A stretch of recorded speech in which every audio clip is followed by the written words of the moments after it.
दोस्तों, brain haemorrhage कैसे होता है? क्या इसमें हमारे दिमाग की नसें भर जाती है? अगर हाँ, तो ऐसा क्यों होता है? इससे कैसे बचा जा सकता है? आइए जानते हैं इन सभी सवालों के बारे में।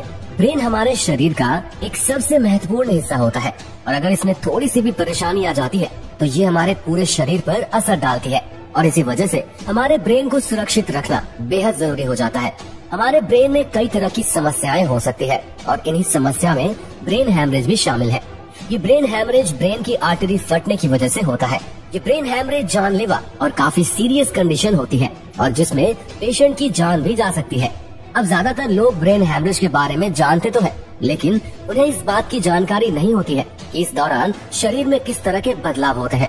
दरअसल ब्रेन हैमरेज में ब्रेन के अंदर ब्लीडिंग होने लगती है, यानी कि हमारे सिर के अंदर नस फटने की वजह से खून का बहना, और मेडिकल टर्म में इसे इंट्राक्रॉनियल हैमरेज के नाम से भी जाना जाता है। लेकिन ब्रेन हैमरेज को लेकर एक सबसे बड़ा सवाल ये उठता है कि आखिर ये होता कैसे है और इससे कैसे बचा जा सकता है। जैसे किसी व्यक्ति के सिर में गंभीर चोट लग गई हो, कोई कार या फिर बाइक एक्सीडेंट, और हमारे सिर पर किसी भी तरह से चोट लगने से ब्रेन हैमरेज हो सकता है। और इन सब के अलावा ब्लड प्रेशर की वजह से भी दिमाग की नसों की ब्लड वेजल्स की दीवारों को नुकसान पहुंच सकता है और ब्लड वेजल्स की दीवारें अगर डैमेज हो जाती है तो ये भी ब्लड वेजल्स में ब्लीडिंग या फटने का कारण बन सकती है। इसके अलावा ब्रेन में होने वाली ब्लड क्लॉटिंग की वजह से भी ब्रेन हैमरेज हो सकता है।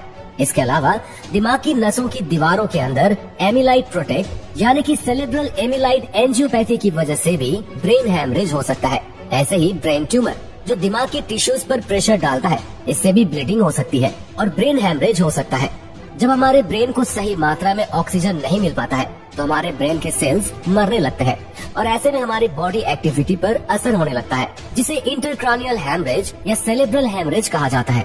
और ऐसे में अगर 3 से 4 मिनट से ज्यादा समय तक ऑक्सीजन की कमी हो जाए तो इससे हमारे दिमाग की नसें बुरी तरह से प्रभावित होती है और ऐसे में हमारे शरीर के किसी भाग में लकवा मारना, शरीर का कोई हिस्सा सुन्न हो जाना या कमजोरी होना, खाने पीने में दिक्कत होना, दौरे पड़ना और सिर दर्द होना, इसकी वजह से इंसान की मौत भी हो सकती है। वैसे देखा जाए तो ब्रेन हैमरेज एक प्रकार का स्ट्रोक होता है जो ब्रेन में आर्टरीज के फटने की वजह से होता है और इस कंडीशन में आसपास के टिश्यूज में ब्लीडिंग शुरू हो जाती है और जिस वजह से हमारे ब्रेन के सेल्स मर जाते हैं। अगर आसान भाषा में कहें तो हमारे दिमाग में नस फटना ही ब्रेन हैमरेज होता है। लेकिन यहाँ एक सवाल ये भी आता है कि हम ब्रेन हैमरेज से कैसे बच सकते हैं।